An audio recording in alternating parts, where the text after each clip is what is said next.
Welcome to my channel.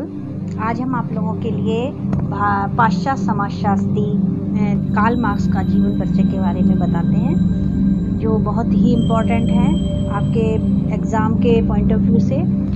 तो Karl Marx का जन्म जो है 5 मई 1818 को प्रेशिया जर्मनी में हुआ था। ये जो है राइनलैंड नामक प्रांत में इनका जन्म हुआ था। इनके जो फादर थे वो बहुत उदारवादी वकील थे, ये उनके पुत्र थे। इसके बाद इन्होंने जो है 1834 से 36 के बीच में इन्होंने बॉन विश्वविद्यालय में कानून का अध्ययन किया और साथ ही साथ इन्होंने बर्लिन विश्वविद्यालय में अध्ययन किया, जहाँ पर वो युवा हेंगलियस से प्रभावित हुए। इसके बाद 1843 में जेनी वॉन वेस्ट फेलिन से इनका विवाह हो गया, जो कि ये पेरिस में जाकर बस गए थे। इसके बाद इन्होंने 1844 में पेरिस में फ्रेडरिक एंगेल्स से मुलाकात की और ये उनके बहुत पक्के मित्र कहे जाते थे, बहुत ही उनके बेस्ट फ्रेंड थे, जो जीवन पर्यंत तक उनके साथ रहे थे। इसके बाद 1847 में इंटरनेशनल वर्किंग मेंस एसोसिएशन यानी संगठन की स्थापना की गई। उसका लक्ष्य था तथा उनका जो उद्देश्य था उसके दस्तावेजों को उसमें तैयार किया गया, उसके लिए उनको आमंत्रित किया गया। इसमें इन्होंने मार्क्स और एंजल्स दोनों ने मिलके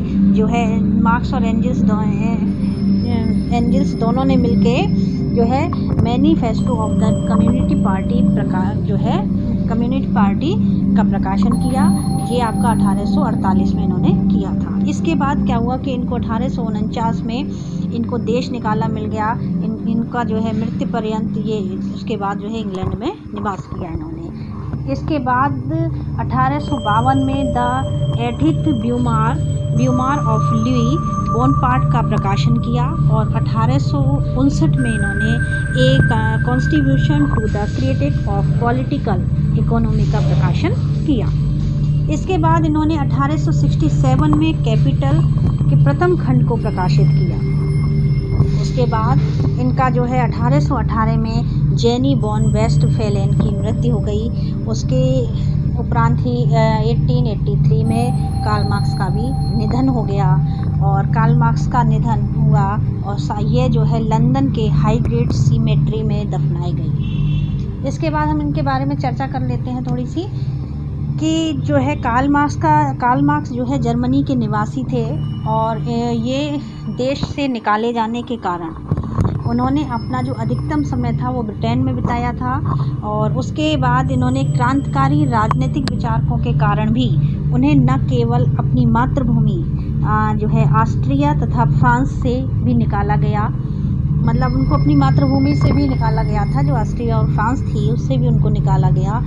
और साथ ही साथ ये दार्शनिक ना होते हुए भी इन्होंने दर्शन शास्त्र का अध्ययन किया था और इन्होंने सामाजिक चिंतन और सामाजिक चिंतन और विश्लेषक थे, जिन्होंने सोचा था कि अत्याचार तथा शोषण को खत्म करने की वकालत की थी। उन्होंने अत्याचार और शोषण को खत्म करने की वकालत की थी। उनका विश्वास था कि जो वैज्ञानिक समाजवाद के द्वारा इस लक्ष्य की प्राप्ति हो सकती है। उनका ये विश्वास माना गया था कि जो हम वैज्ञानिक समाजवाद है उससे ही हम अपने उद्देश्य को प्राप्त कर सकते हैं। तो मार्क्स ने पूंजीवादी समाज की आलोचनात्मक विश्लेषण कर उनकी कमजोरियों को उजागर किया।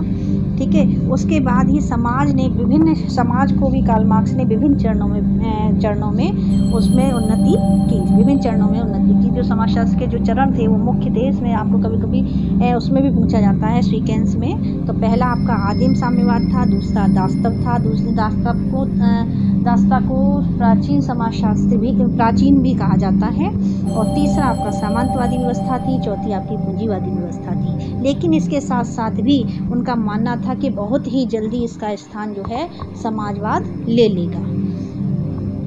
इसके बाद पूंजीवादी समाज में अलगाववाद की स्थिति आई। अलगाववाद मतलब अलग थलग हो जाना, उसकी स्थिति आई। तो उसकी स्थिति में जो पहला आया था उसमें आधुनिक पूंजीवाद में समाज में मनुष्य प्रकृति से अपने आप को काफ़ी अलग थलग महसूस करने लगा। वो जो है अपने को समाज से अलग पाने लगा कि वो समाज से अलग है। दूसरा उन्होंने बताया कि व्यक्ति में अलगाववाद की स्थिति पैदा हो गई, है ना, व्यक्ति जो है अलग थलग होने लगा, यानी पूंजीवादी व्यवस्था के चलते आ रहे जो भी सामूहिक रूप से जो व्यक्तिगत बना दिया था, उसके कारण जो है उनमें अलग थलगता दिखाई पड़ रही थी। तो तीसरा कारण ये था कि कामकाजी व्यक्तियों का भी एक बहुत बड़ा समूह था जो स्वयं अपनी मेहनत के फल से वंचित है, क्योंकि मजदूर का अपने द्वारा जो उत्पादित वस्तुओं पर कोई अधिकार नहीं था। इसके अलावा साथ ही साथ जो मजदूर वर्ग था, उस कारण जो मजदूर वर्ग की जो कार्य प्रणालियाँ थीं, उन पर कोई उनका नियंत्रण नहीं था। पहले प्रशिक्षित दस्तकार का जो है श्रम पर पूरा नियंत्रण रहता था, लेकिन आज क्या हुआ कि आज जो कारखाने में काम करने वाले जो मजदूर हैं, जिनकी दिनचर्या का जो निर्धारण है वो केवल क्या है ना, प्रबंधक करने लगे हैं। उसमें इन लोगों का कोई हस्तक्षेप नहीं रहता, सारा कार्य प्रबंधक करते हैं। इसी से क्या हुआ कि व्यक्ति स्वयं से अलग हो गया और अपने जीवन को सक्षम बनाने के लिए संघर्ष करता रहा।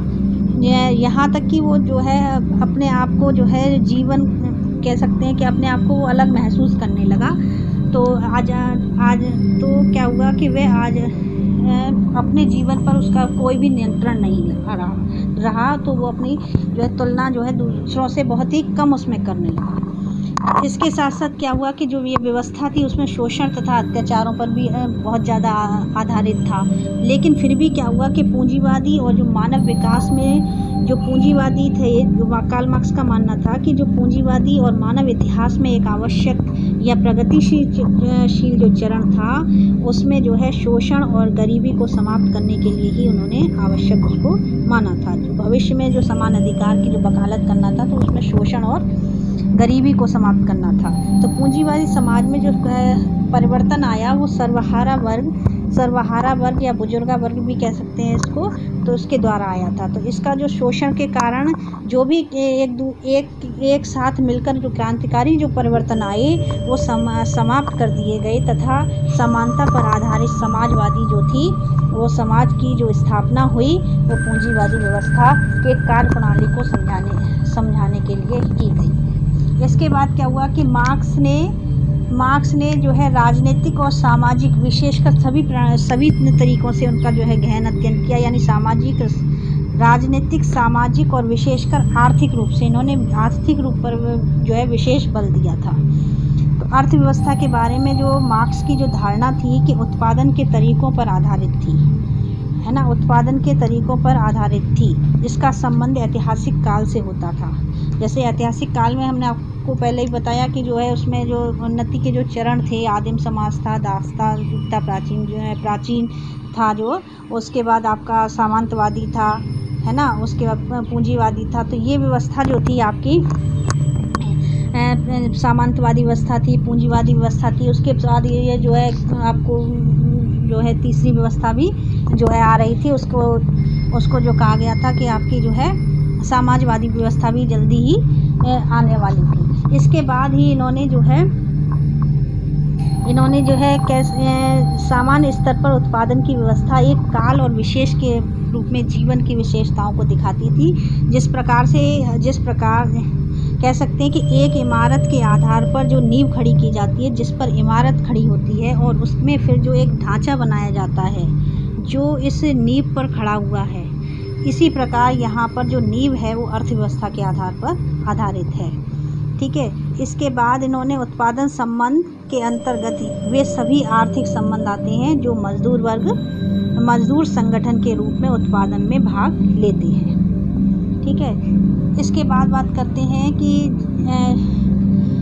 जो अर्थव्यवस्था का जो मुख्य आधार था, तो उत्पादन शक्तियाँ और उत्पादन से उनके संबंधों पर आधारित थी।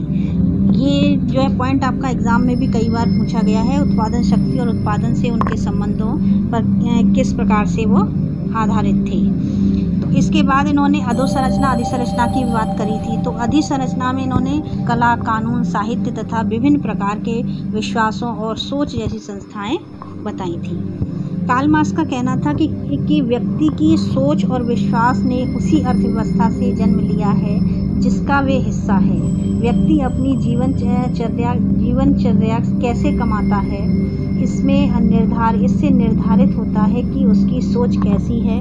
भौतिक जीवन सोच को आकार देते हैं, परंतु सोच भौतिक जीवन को आकार नहीं देती। ये कोटेशन है, ये कार्ल मार्क्स का कोटेशन है, ये पूछा जाता है। ठीक है, मतलब भौतिक जीवन जो है सोच को आकार देती है, परंतु जो है सोच जो है भौतिक जीवन को आकार नहीं देती है। कार्ल मार्क्स की जो समकालीन धारणा से बिल्कुल अलग था। उस समय ये प्रचलित था कि मनुष्य जैसा चाहता है वैसा ही सोचता है, वह अपने सोचने के लिए स्वतंत्र है, क्योंकि विचार ही दुनिया का आकार है। तो विचार की बात भी जो है इन्होंने बताई थी। तो कार्ल मार्क्स ने जो आर्थिक संरचनाओं प्रक्रियाओं पर अधिक बल दिया, क्योंकि उनका विश्वास था कि मानव इतिहास में से प्रत्येक सामाजिक व्यवस्था की नींव होती है। ठीक है, तो इसीलिए कार्ल मार्क्स को श्रमिकों का मसीहा भी कहा जाता है।